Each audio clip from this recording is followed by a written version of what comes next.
नमस्कार, मी विलास लाड उर्फ कवी 11.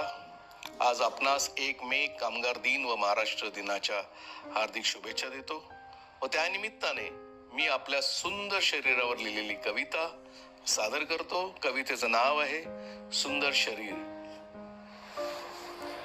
हे सुंदर शरीर म्हणजे परमेश्वराने दिलेलं मौल्यवान बक्षीस.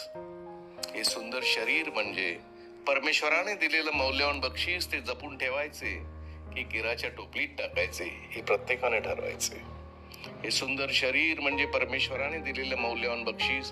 ते जपून ठेवायचे की केराच्या टोपलीत टाकायचे हे प्रत्येकाने ठरवायचे.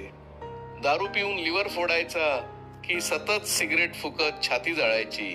रस्त्यावरची चायनीज भेळ खाऊन आतड्यांची फरफट करायची की पिझ्झा खाऊन पोटाचा घेर वाढवायचा.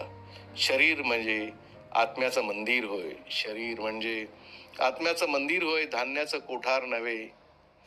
तेव्हा पचेल तेवढंच खा, जिरेल तेवढंच प्या. हावऱ्यासारखं अजीर्ण होईल असं खाऊ नका. वांती होईपर्यंत पिऊ नका.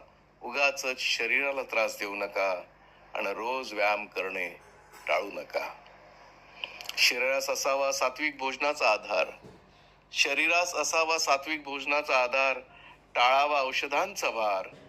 अत्यंत सुंदर आहे होय शरीर. अत्यंत सुंदर आहे होय शरीर. जरा त्यावरून कधीतरी अलगद हात फिरवा. जरा त्यावरून कधीतरी अलगद हात फिरवा. प्रियकरापेक्षाही जास्त सुख देईल आणि जन्माला आल्याचा आनंद होईल.